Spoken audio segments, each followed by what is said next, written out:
What's up, everybody? Welcome to a brand new episode of Part of the Problem. I am Dave Smith. He is Robbie the Fire Bernstein. Jeez, sorry, I should get that right. We've known each other for a while. How are you, sir? I'm doing well. How about you, my friend? Doing well. I'm excited. I'm headed down to Nashville in a few hours here, and looking forward to that very much. I'm doing a panel at the Bitcoin 2024 big event there. Donald Trump is also speaking a couple hours after me. Let's see if he can follow the kid. We'll see. We'll see what's up. So that should be a fun, interesting event. And then, of course, me and you will be at Zany's Comedy Club on Sunday. Just opened a third show because the first two sold out. So looking forward to that. Come on out. There are tickets because we just opened an extra show. So go grab those tickets if you haven't already. Come see me and Robbie the Fire Bernstein on Sunday down in Nashville. And I'm excited to see. There's just going to get to hang out with Nate Bargatze a little bit, who is like one of my best friends in the world. And we came up in New York City together and used to like hang out every single day. And now he's a big famous person and I don't see him as much. So I'm very excited to hang out with one of my favorite people. Anyway, when are you coming down there, Rob? Oh, you got shows before then. Yeah, I got Memphis Friday, Bon Aqua on Saturday, but I will be in Nashville as of late Saturday night. And then you and I, can't do too much drinking Saturday because we're in go mode as of 4 p.m. Oh, or do you just have to do that much drinking to really be in go mode? We got a podcast to prepare. Can we get RFK Jr. to do our live podcast? I feel like he likes comedy clubs. I'll invite him on. Sure. What about we can argue about Israel more. You think, is Thomas Massey hanging out at this Bitcoin event? He's the other guy. I'd like to actually meet him. That I am not sure about. By the way, I might mention he might come up in this episode, but I would love for him to come out. He's a great guy. I got to meet him and hang with him a bit at the Libertarian Party National Convention, and it was great. He's awesome. He's every bit as cool as he seems like he'd be. Do you got people working in your studio right now? Kids climbing the walls? You seem like you got some chaos in the room. I was trying to turn the air conditioning on, and it seems to have not exactly turned on all the way. Anyway, it's okay. I'll figure it out. By the way, I should mention, of course, we are streaming live right now to partoftheproblem.com. If you haven't heard, that's where all of our episodes stream right now. And if you want to support the show, you can go sign up over at partoftheproblem.com. Thanks so much to everybody who has signed up already. All of the episodes stream there now, live and uncensored, ad-free. So you get the episodes as soon as they come out. Everybody else has to wait a little bit, but then they will come out on YouTube and iTunes and Spotify and all of that. However, on Thursdays, which is today, there is an episode for subscribing members only at partoftheproblem.com that will not come out anywhere else. So the only way to get that is to go support the show. And that will stream today at 4 p.m. So you'll get another episode today if you're supporting the show. If not, we're going to have to make do with this one. That's okay. We understand. Is that on was that on Rob's end or my end? The volume went down. I didn't change anything. Okay. And this, by the way, has nothing to do with the new platform. This is just us having issues, just so you know. All right, let me know. Okay. No, that was on me. Okay, no worries. All right, so there's a lot of stuff that has been going on. Yesterday was a pretty big day. I guess it only makes sense to start with the fact that we heard from Joe Biden. I feel like this is how every time you talk about Joe Biden now you have to go, I just saw Joe Biden. I guess I'm being led to believe. So Joe Biden finally addressed the nation last night at 8 p.m. from the Oval Office. It was, look, everything about the last couple of weeks have been so bizarre.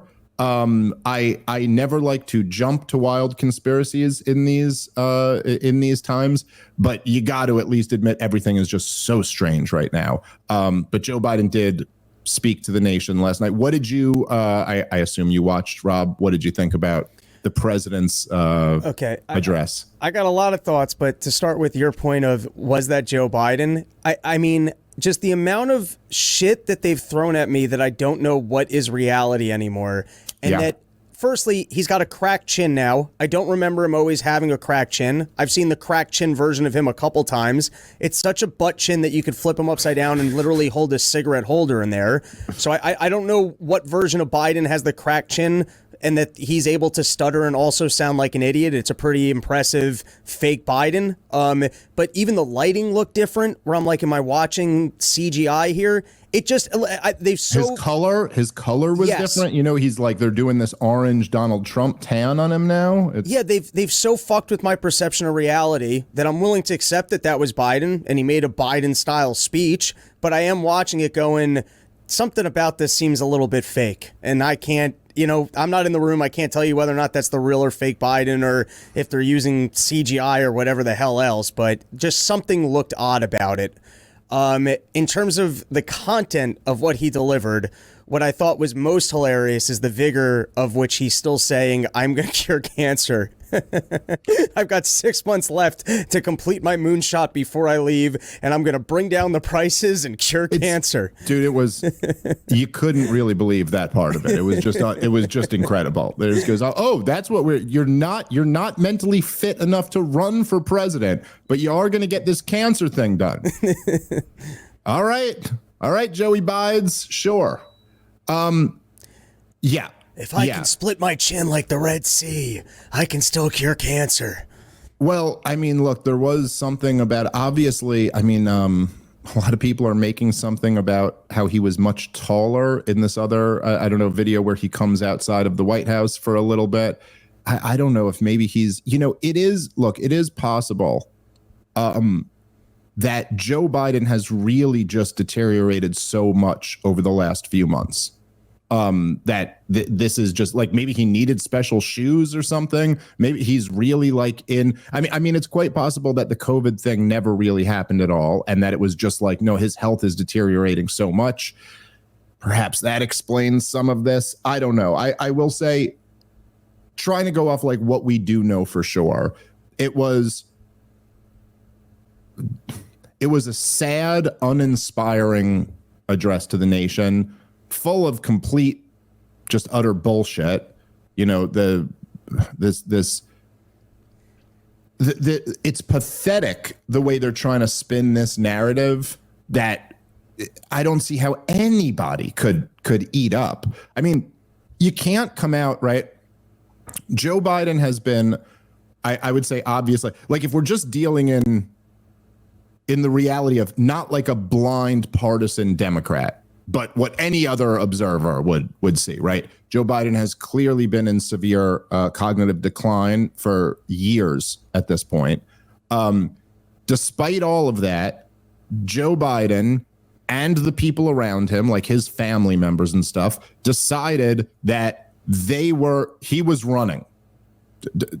Even though he was clearly, you know, I'm going to say, like, I was streaming with Dr. Drew the other day, and like, this guy's a medical doctor, so he knows a lot more about this stuff than me, and he was kind of going over the possible categories of what it could be that Joe Biden has, and it was like, look, it could be this type of stage 4 retardation. He started off not that bright, and as he got older, it just caught up with him. Well, these are the street terms for his condition, Rob. But yes, but even for Joe Biden, okay, cool. But even for Joe Biden, you know, look, Dr. Drew was saying it could be Parkinson's. It could be one of the Parkinson's related, you know, illnesses. It could be this form of dementia or this form of dementia or whatever. But he clearly has something, and they still decided he was going to run for re-election. And, you know, you wonder, Joe Biden himself maybe is not, because, you know, the thing about dementia is that it's attacking your decision-making machine. So maybe he wasn't able to completely understand how much he had lost, but certainly the people around him were well aware. You can't tell me that, like, his wife and his son and his chief of staff and the people around him weren't aware that, you know, they didn't see what we all see. So despite all of this, Joe Biden is deciding to run for re-election. The entire corporate media is covering for him. They're not calling this out, and they're pretending, in fact, you know, cheap fakes and whatever, sharp as a tack, all this stuff up until the debate. Then the debate happens. They can't deny it anymore. They all throw him under the bus. He still says no. Even after they had stopped protecting him and we had made it, the national conversation was whether Joe Biden was too senile to run for president. He's still like, no, I'm doing it. Meets with his family. His family's still like, no, we're doing it. We're not pulling out. It's really something kind of incredible. And now, after being one way or the other forced into this position, they're going to try to play it as I'm passing the torch. I'm doing what's best for our country, or blah, blah, blah, blah. She's the only one who can unite the party, so I'm getting behind her. That just seems to me so impossible to actually sell, because clearly you're not passing the torch. You know what I mean? Like you were coerced into this situation one way or the other. And again, it's still very unclear what exactly happened. Oh, again, it's like one of these situations with where there's a lot of situations like this in America today, where there are people who jump to conspiracy theories. They are kind of demonized by the corporate media and by, kind of progressive voices online. And sometimes they are jumping to conspiracies that are a little bit sloppy. And I don't really know if we have the proof for that exactly. But then you just look at the official story and you're like, guys, this makes no sense.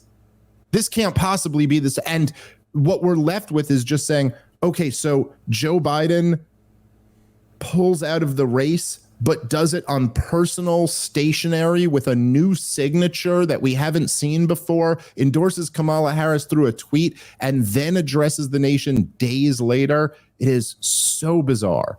And it does, I'm not saying I have any of the answers, but it does really make you wonder whether that whole process just happened without him, and then it was presented to him as a fait accompli. It was, okay, it's all done. What are you going to do at this point? He still had another couple of days before he ended up addressing the nation. Maybe he was thinking about it, but probably realized at this point, there's nothing you can do. It's over. The decision's been made for you. So you can go out there and fight it now and totally destroy your legacy, or you can give the speech we want you to give, and everybody in the corporate media will line up to celebrate you as they are right now. The person who was so selfless that he stepped down, it was Joy Reid on MSNBC, compared him to George Washington.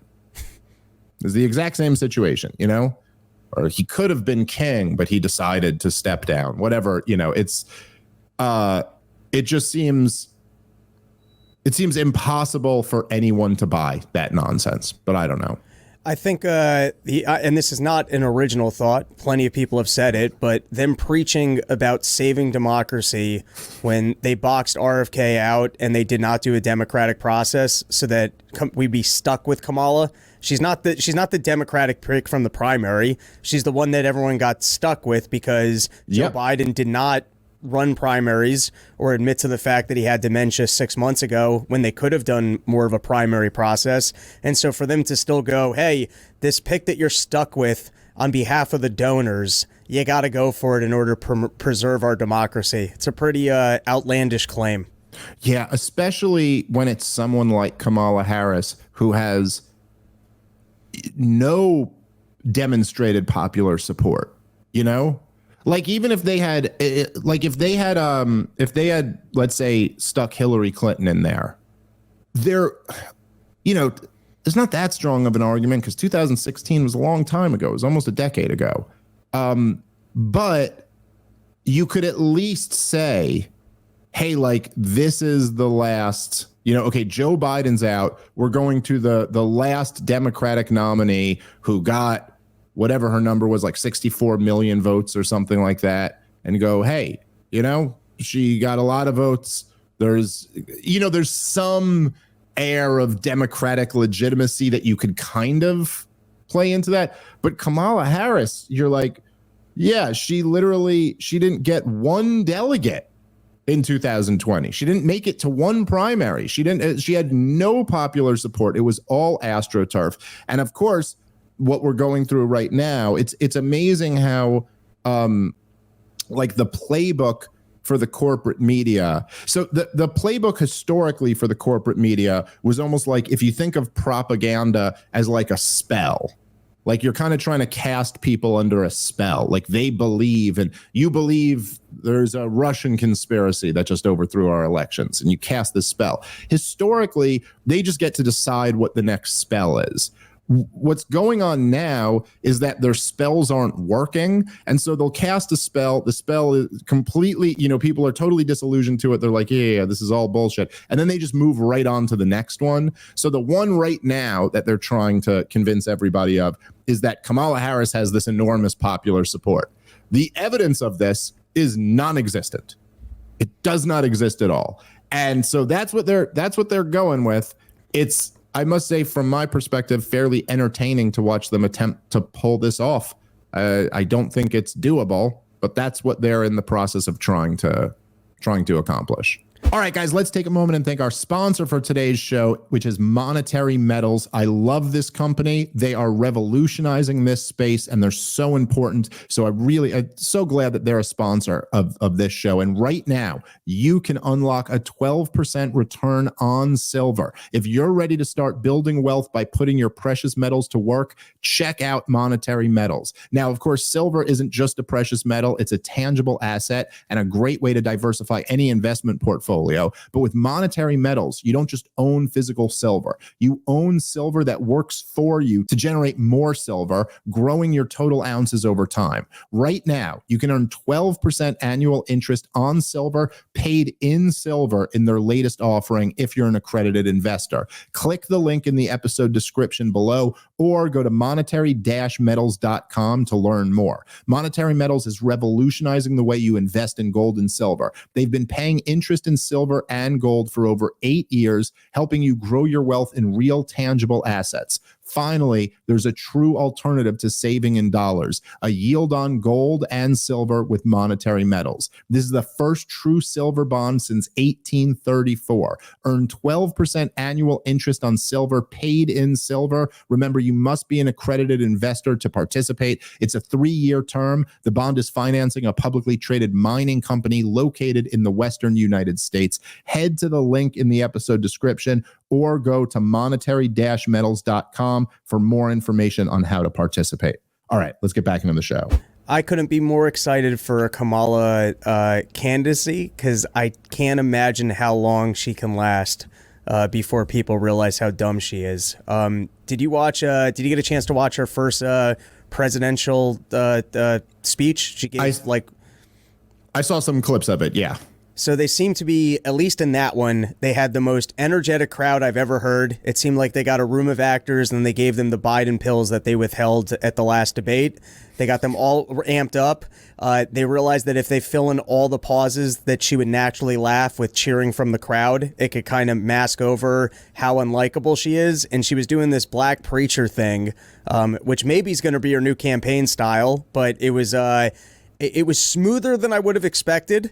Just because of how badly I've seen her blunder and over-explain things that are, minutia, like OCD thoughts of things that don't need to be explained that she'll get into the weeds and explain.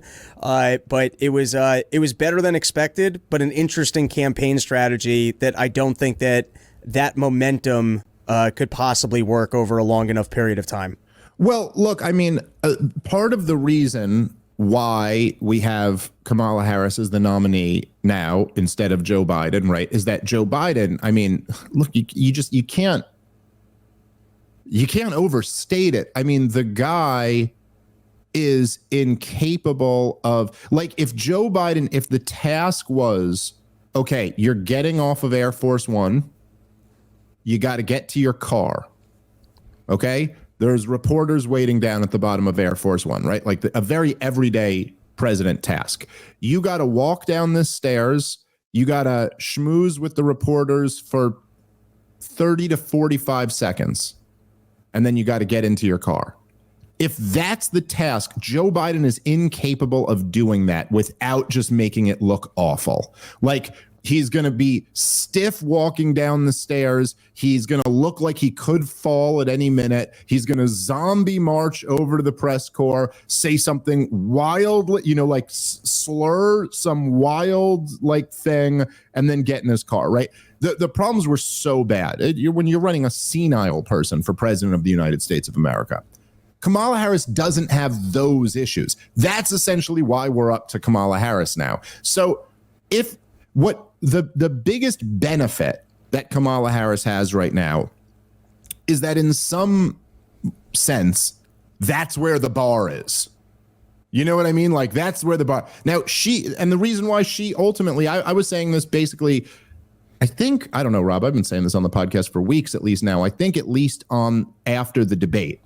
And this is what it started in my mind when, to take you inside to see how the wheels were turning in my mind, was just that all along for the entire last year or so, I've been saying I don't think Joe Biden's going to be the nominee. And we've all been speculating about Gavin Newsom or whoever else it might be that they put in. And everybody kind of skipped over Kamala Harris because you realized right away, well, the challenge here is you're going to have to get Joe Biden out of the way and Kamala Harris out of the way because obviously she's a terrible candidate. You're not switching out candidates just to go with someone so bad. And what happened is when it became real after the debate, there were signals sent out by the Harris team that she wasn't going to go down without a fight. As she already said some things like she was offended by why they were looking over her and talking about other candidates. If it's not Joe Biden, you got your other candidate right here. So this was already kind of the starting point. And so when I saw that, it was like, okay, I realized that it may not be so easy to get Kamala Harris out of there. That might be a process. And as soon as that's a process, then you start asking yourself the question well, which candidate's better, Joe Biden or Kamala Harris? And it occurred to me pretty quickly that even with all of Kamala Harris's negatives, she's still a better candidate than Joe Biden. Just because she's not a senile person. She's a weird person. She's not an impressive person. She doesn't have any of the qualities that you would think would make a candidate an attractive political candidate. She's not likable. She's not good at schmoozing people. She's not a particularly good liar. She's transparent in the worst way. And when I say transparent, I don't mean that she's honest. I mean that you can see through her. It's obvious what she is, for example, okay, Kamala Harris was a very tough prosecutor out in California, right? She was known for throwing the book at people, truancy laws, possession of marijuana, whatever it is. She was throwing the book at people. Does anybody think if Kamala Harris was a prosecutor in a blue state today that she'd be like that? Do you think it's because she has convictions and she believes in law and order and being tough? No. She'd go be one of these progressive prosecutors now because that's what's in, and she would just do what's in. She's a power broker. She's trying to get more power. It doesn't, at the time, the way to do that was to beef up your prosecutorial record. And now the way to do that would be to be like a progressive prosecutor. She'll do whatever the fuck it is. I don't know. Is she on Israel's side or Palestine's side? Well, whatever the fuck side helps her get power. That's all. So anyway, that's obvious with her. So but back to your point, I do think it's look, Kamala Harris is capable of standing on stage and reading a teleprompter. If someone writes her a decent speech to deliver, she can deliver that speech. I'm not saying she's going to do it in an incredibly impressive manner. I'm just saying that she is capable of doing that. And so that I do think is part of the thing that a lot of us saw with that, where it's okay, yes, this is compared to the other guy you were running, she can at least deliver a stump speech. Now, where Kamala Harris struggles is in interviews. She has a lot more trouble being asked questions and having to on the spot come up with answers. That's typically when you get her ranting about time and space and how we all exist in context and you didn't just fall out of a coconut tree or whatever, any of this insane shit that she says. But look, she's not Joe Biden. She can speak and walk. Well, the Middle East, it's the middle, and that's why it's so important. But it's not really quite the middle, and it's more the West. But it's also East. Let's not forget, it's middle and it's also East. It's not the Middle West. Like, that's literally her. I mean, it's wild. It's wild to say. But yes. So anyway, this is going to be part of the kind of dynamic going forward now, is that at least the Democrats have a candidate who it's not, again, if the task is you have to walk off of this plane, schmooze for 45 seconds with reporters and get into a car, she will be able to pull that off in a way that Joe Biden couldn't. So whatever points you get for that, she's going to be able to do that in a way that he obviously can't. You know what? I'm just piecing together. You ever see the movie Wrongfully Accused? It was a spoof Leslie Nielsen movie where they spoofed the great movie. Oh my God, I'm so bad with names. What was the movie with Kevin Spacey where he turns out with Kaiser Sose and he turns out? Oh, the Usual Suspects or the Unusual Suspects. So in this other movie, they're spoofing The Usual Suspects. Where I vaguely remember this. And he's in this room and he's looking at the covers and he's trying to spin his story like in The Usual Suspects. That's what Kamala Harris does with questions, that she just knows nothing and takes the information that you just gave her and just starts repeating the words. Yeah, like she doesn't even have anything like hanging up behind you. It's just the question you asked, and then she has to Kaiser Sose like a whole fucking story out of it. Yeah, no, Buses, you're right. It's a thing that we get on as kids and we like. Just because that's what at the end you drop your coffee cup and you're like, she's just rearranging the words in the sentence I asked her. None of that was real. Yeah, that's a pretty good description of Kamala Harris there. With all that said, it is remarkable that I guess she passed her deep state auditions and essentially everyone but Obama has given her the backing. Even Hillary Clinton was in the New York Times saying she's a great candidate. The only reason people don't like her is because she's a lady. And that's the only reason people disliked me. So I understand the trouble that she's going to confront in that the world just doesn't like 50% of the population. Yeah, right. Just hates women. That's the world. She got the handsome man endorsement out of George Clooney. She's got the entire press saying it's unbelievable how quickly she was able to put together and get the support of the party. Apparently the donor class is backing her. So I don't know what conversations happened behind the scenes and what wars she promised or otherwise, but she did seem to pass whatever deep state audition you got to go through, which even that's a little bit incredible to me just based off of the incompetence we've seen from her. Well, listen, I'm just going to stand by saying, as I said on the last episode, I think what we're witnessing right now is the audition of Kamala Harris. So I think that don't get it twisted. She has not gotten the part yet. Now, they might be telling you she's gotten the part because that's part of the audition process. They recognize that in order for Kamala Harris to have any shot at this, the same way with Joe Biden, is that she has to be completely propped up by the establishment.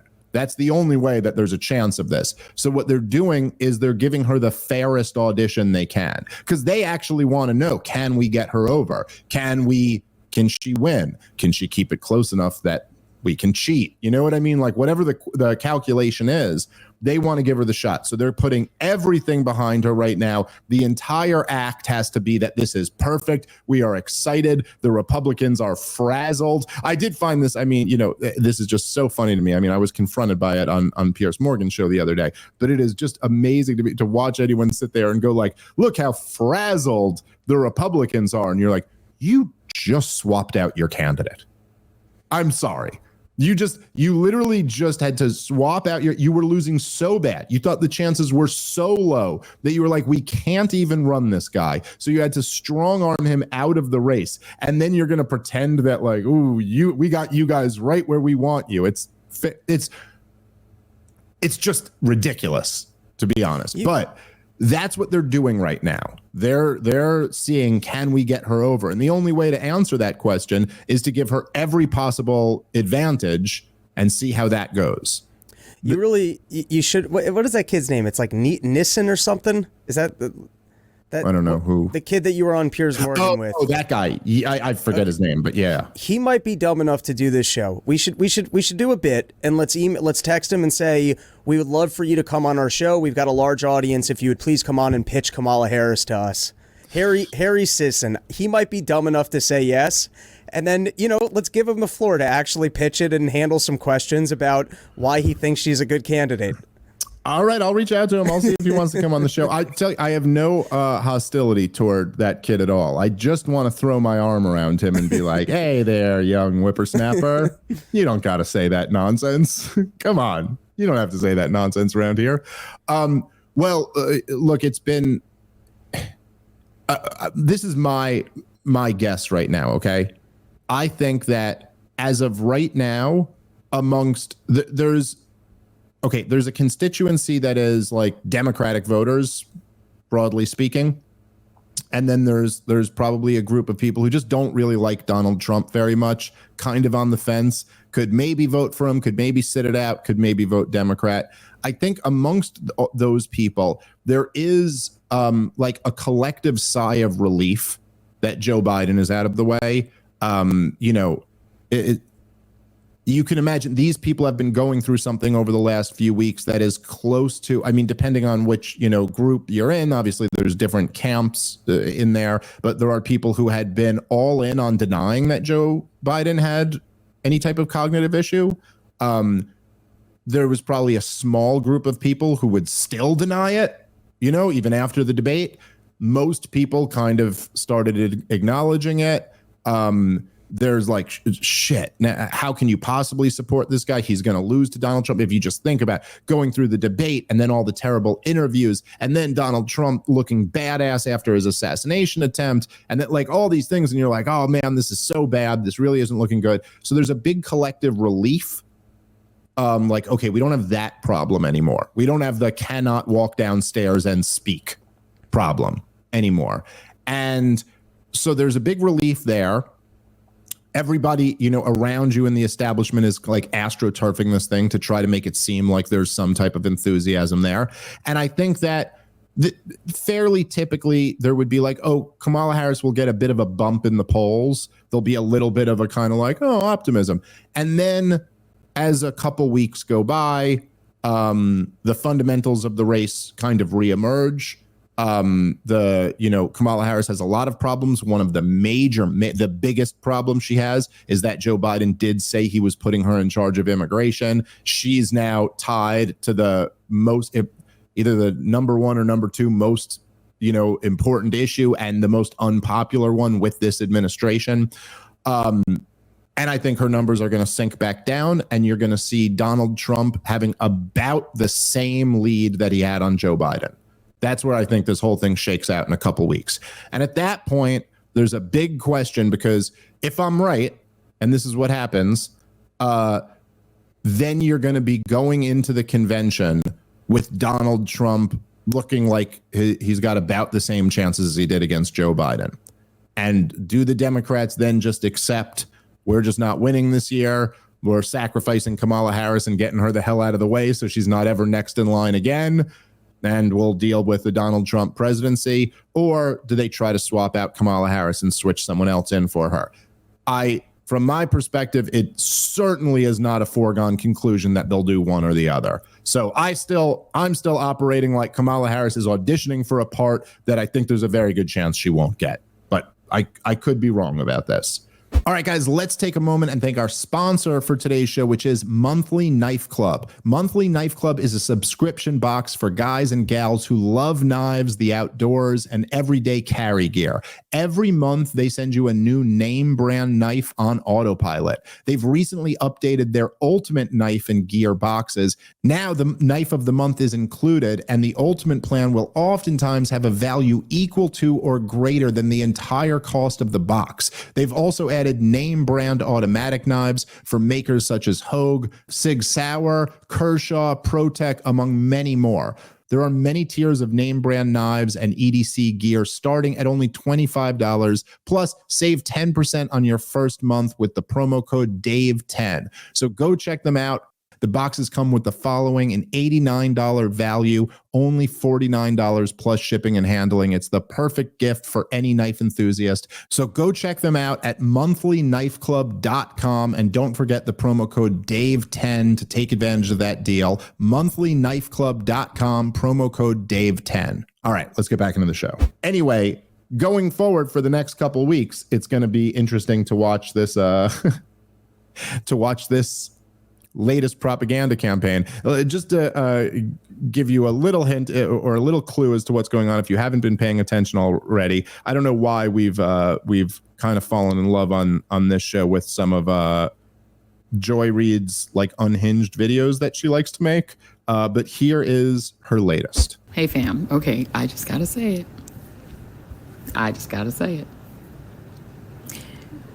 Given the just stratospheric entrance of Vice President Kamala Harris into the presidential campaign, and she has now secured enough delegates to become the nominee, you're gonna look real crazy being on the other side of that line, particularly as a person of color, but really as anyone who claims to have any connection to the culture. You're gonna look real weird and real lonely on that side. The door needs to close behind Amber. And she looked crazy over there. But shut the door behind her. You really are gonna look crazy being on that side, given the cultural phenomenon of Vice President Kamala Devi Harris. She's about to make history. And now it's not two old men, it's one old man. If you had an issue with the age issue, there's only one old man now. That's on that side. And he's real old and his brain don't work good. You're gonna look real crazy. Hanging out over there with his like fake rap videos and Kid Rock. I almost feel sad for you if that's where you are. Because the culture going the other way. This election is about to be lit, like the kids say. I think I might have fallen out of a coconut tree. All right, here, we can cut it off there. I think you guys kind of get the point. How crazy is it that that woman hosts a show on MSNBC? Like, this is their pitch. By the way, the reason why I love that video and why I wanted to play it on the podcast is because it's like that for anybody, if you have an IQ over 95, which obviously is not who she's speaking to, but if you are in that group and if you have a 3-digit IQ, it just lays bare exactly how they attack these things. It is pure social psychology. She is advocating for Kamala Harris the way a 4th grade girl would try to get someone else in her class to do what she wants them to do. You sure are going to look silly. We're all going to be laughing at you. Aren't you going to feel bad about yourself? First of all, now, given the monumental start of Kamala Harris, that's all obvious. We're not even going to get into arguing by what metric we determine this. Big donor money is flowing into her. Okay. Everyone at my building loves her. Okay. But that's a given. Man, if you're black and you're over there, you're going to look so white. Oh, we're going to be like, you're a white boy now. And even if you're not black, if you feel connected to the culture, ooh, are you going to look so bad over there? You're going to be Vanilla Ice if you vote for Donald Trump. Yeah, even Kid Rock, see? You're going to be like that guy. That's it. That's the entire pitch. All social psychology, all like Mean Girls nonsense. That's what they got. So anyway, but this is why I'm saying what I'm saying. I've been paying attention to this game long enough to look at something like that and go, that is weak propaganda. I'm not making a moral judgment. I'm not saying this is morally noble propaganda or evil propaganda. Leave all the morals aside for a second. I'm saying it's weak. It's weak. Okay? When there's a deadly virus in China and the first few cases have just been found in the United States of America, and you go, this is a global pandemic, the worst in 100 years, and if you care about your fellow citizens, you need to take 15 days just to flatten the curve. Can't you just take 2 weeks out of your life, Rob, so that people aren't dying in stairwells in hospitals? That is effective propaganda, okay? That could work. You could convince a regular person, all right, listen, man, it's going to be pretty tight for me to take 2 weeks off, but shit. You're telling me my grandma or someone's grandma is going to die and won't even get a hospital bed? All right, I might have to do that. That propaganda could work. This, let's give it a couple weeks.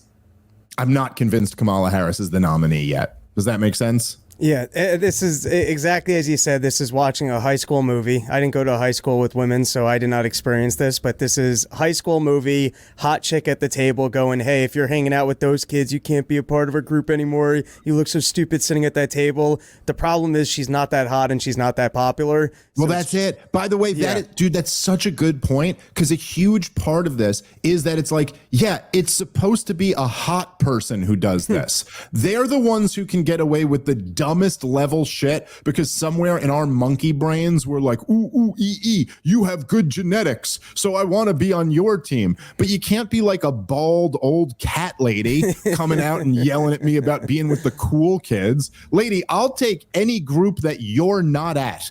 That's the group I want to be in. And I think the people that you need to win over are a little bit sick of being lectured to, and you have to start actually having some sort of a pitch for what you're going to do for people. Why are your policies better? What are you doing about the border? What are you doing about prices? Look, the American people are dumb, but they're never as dumb people like Joy Reid think they are. You know what I mean? And like, so to sit here and go like, oh, there's only one old guy and his brain don't work good and blah, blah, blah, and like all this shit, dude, you can't move on that quickly. You're 2 weeks removed from carrying water for a clearly senile man. Joy Reid, probably less than that, probably 1 week removed from carrying water for a senile old man. You can't come out here now and tell me you got a problem with old men whose brains don't work. Get the fuck out of here.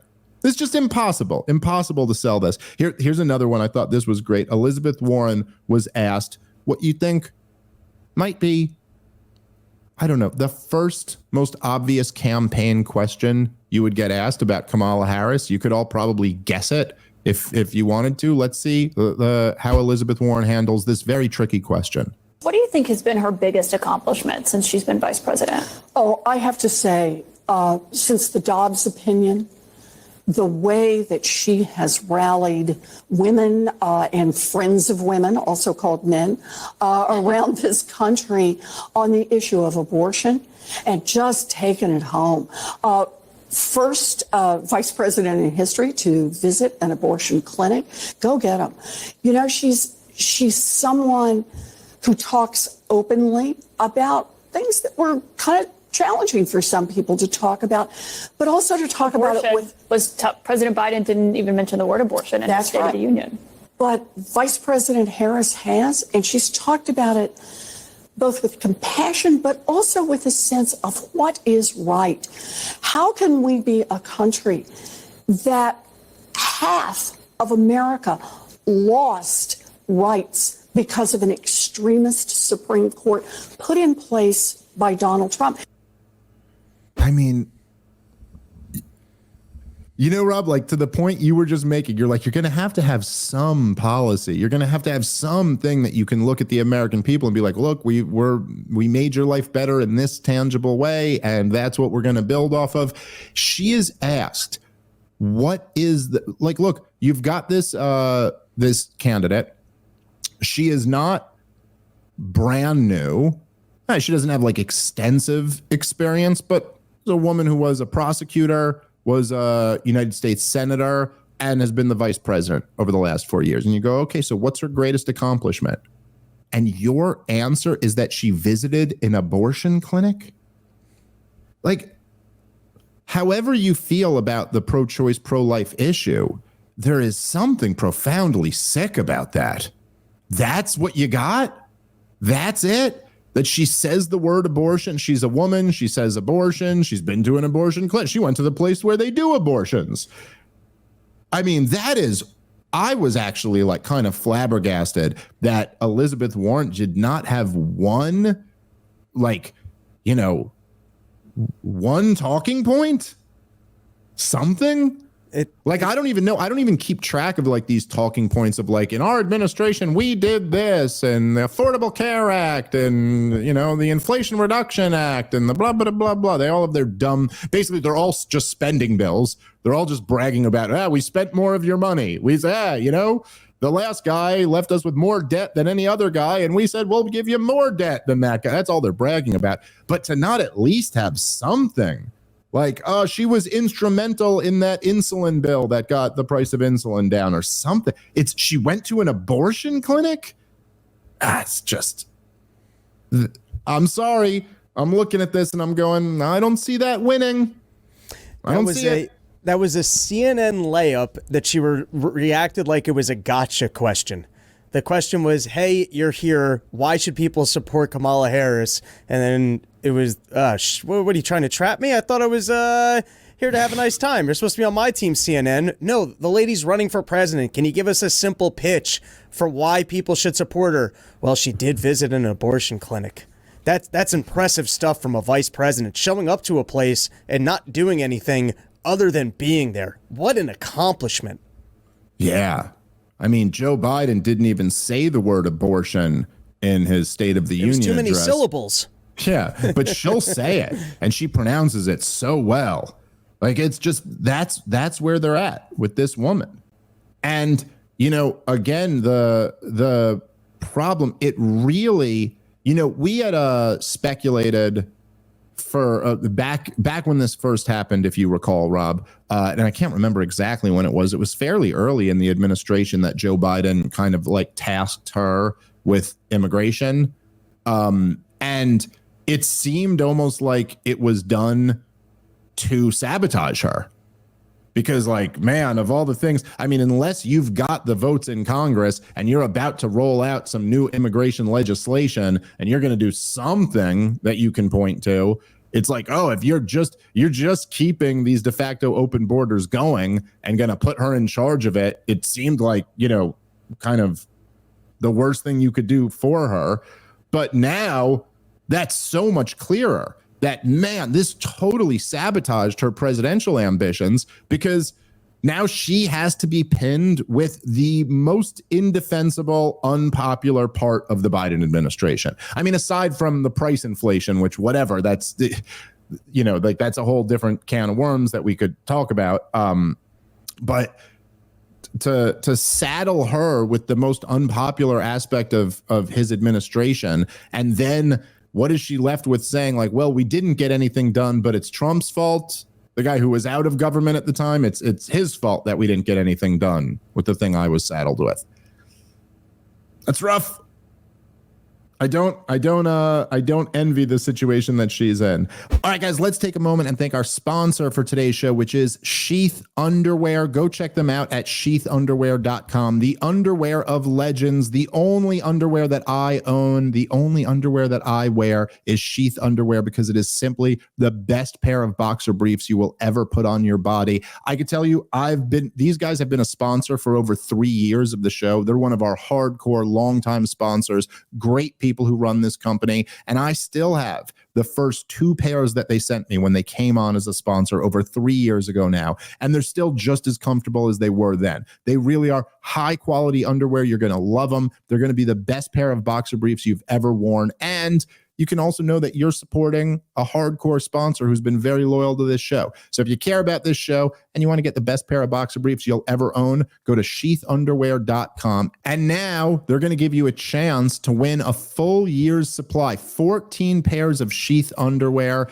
that you'll be taken care of for all your underwear needs. Just click the link in the episode description or go to sheath.com. Once again, step up your game. Click the link for a chance to win this year's supply of Sheath and get exclusive deals and discounts from Sheath, the official underwear of the Part of the Problem podcast. Check them out, sheath.com. Promo code problem20 for 20% off your next order. All right, let's get back into the show. Here, let's go to one more clip that I wanted to play. This is Hakeem Jeffries.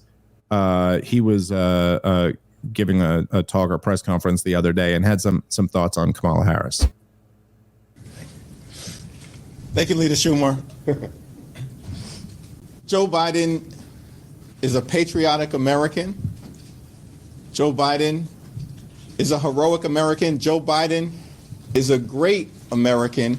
Joe Biden will go down in American history as one of the most consequential presidents of all time. President Joe Biden has made the selfless decision to pass the torch to Vice President Kamala Harris, who is ready, willing, and able to lead us into the future. Kamala Harris and her candidacy has excited and energized the House Democratic Caucus, the Democratic Party, and the nation. Vice President Harris has earned the nomination from the grassroots up and not the top down. She is ready, she is willing, she is able to energetically and emphatically lead America into the future. Kamala Harris is a common sense leader who knows how to deliver real results for hardworking American taxpayers. Kamala Harris is a courageous leader who has worked hard throughout her entire career to keep our communities safe. Kamala Harris is a compassionate leader who will build an affordable economy that makes life better for everyday Americans. Kamala Harris will fight for our freedom. Kamala Harris will fight for our families. Kamala Harris will fight for our future. I'm proud to strongly endorse Kamala Harris to be the 47th President of the United States of America. We're going to hold the Senate. We're going to win the House. We're going to elect Kamala Harris as our next president in November. Yeah, call me crazy. I don't think you're going to do any of that, dude. I just don't think so. I just love all that. Joe Biden is a hero. Joe Biden is a great man. You go, Joe Biden may or may not be alive. That's where most of the American people are on this. And all of this stuff about, Kamala Harris, it's you can see where it's like, she's energetic, and she's got, it's like, yeah, no, I get it. Like, she's not a senile old man.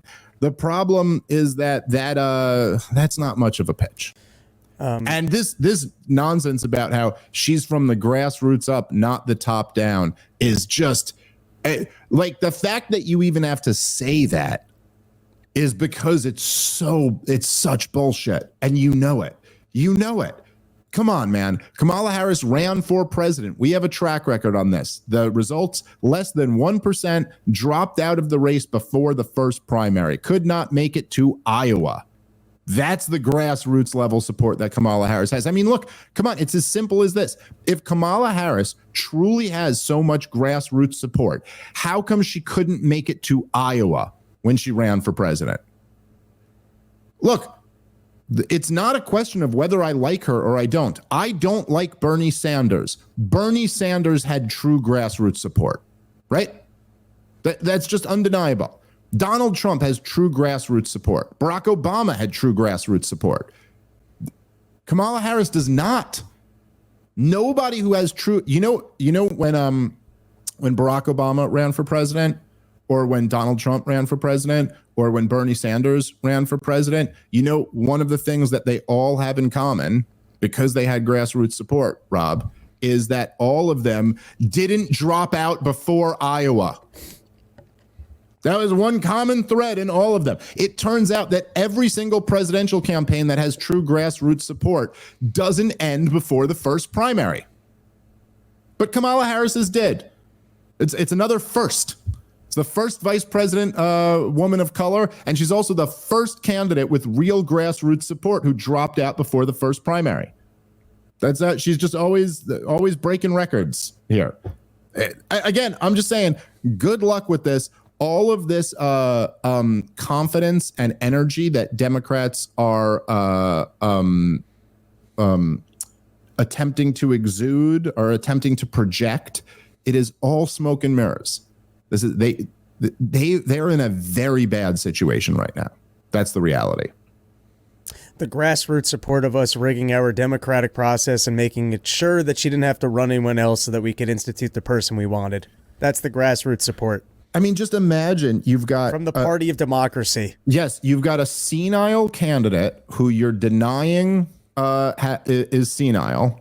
You don't hold primaries because you don't want him to have to actually, get tested. So you chase RFK out of your campaign. You don't, in many states, didn't hold votes at all, didn't allow other candidates on the ballot. You rig the thing for him.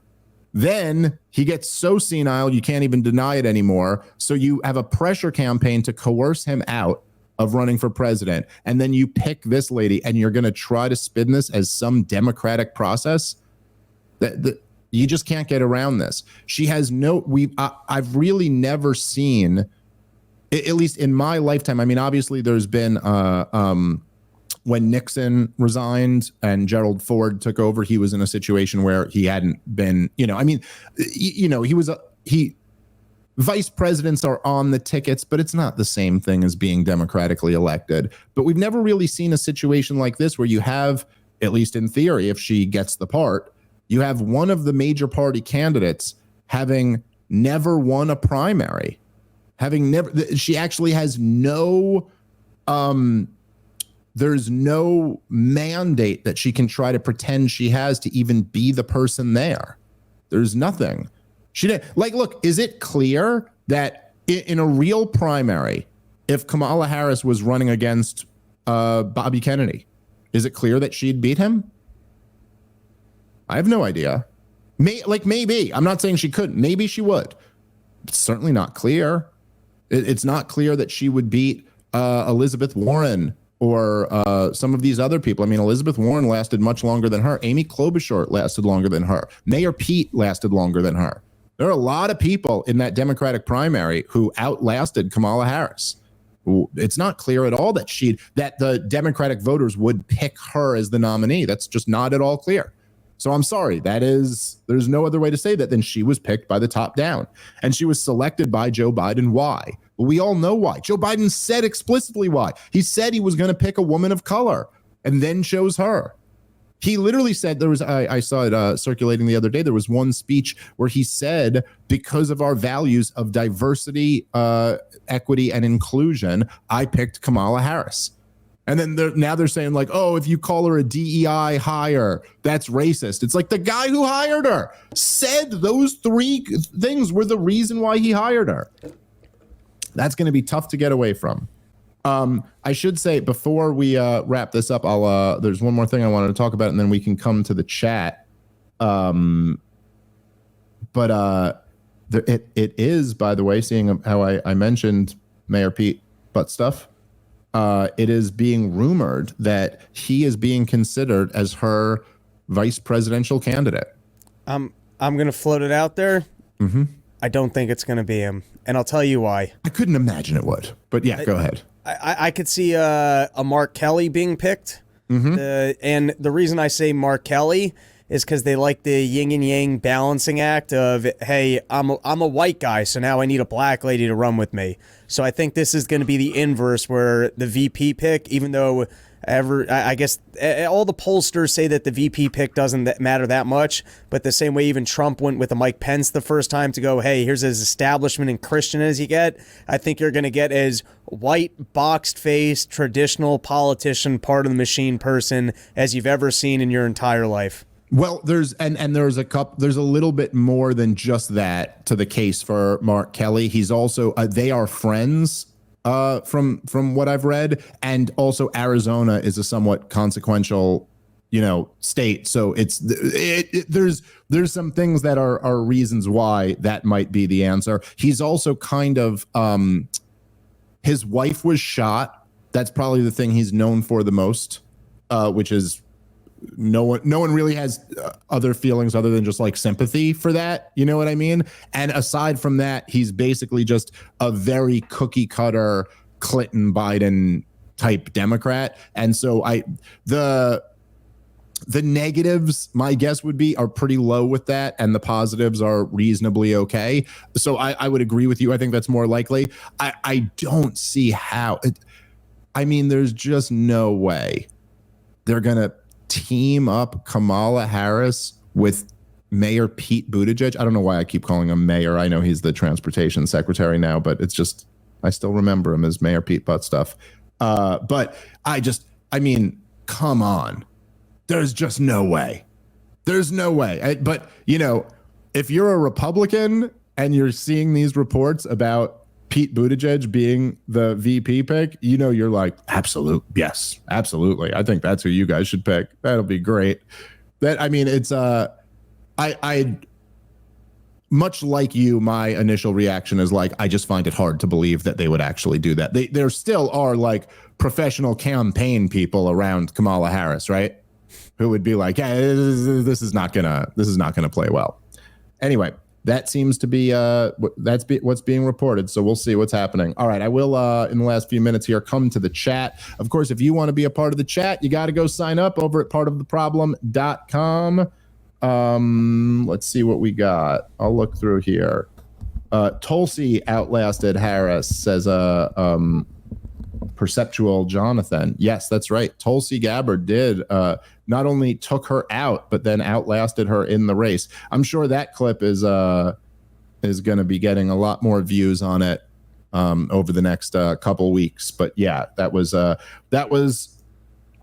best moment that Tulsi Gabbard had in politics, was that she took out Kamala Harris. Really just destroyed her. And I do imagine that a lot of that stuff about her old track record as a prosecutor is going to come back up. It's a major problem that she's got with left-wing activists, particularly when you're leaning into the like identitarian stuff, which is really her only option, is to lean into that stuff.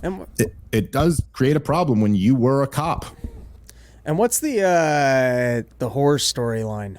I've been yelling about it on Run Your Mouth and having fun with it, that she sucked dicks all the way to the top and she was the only one who could get a nut out of old Joe Biden, and that's how she got that job. But I don't actually know anything about the storyline. Well, it was that Willie Brown guy. She was dating him for a while. I know there's the videos of. I think she dated Montel Williams for a little while. I'm far from the expert. That's not cracking loads for positions. Well, she was.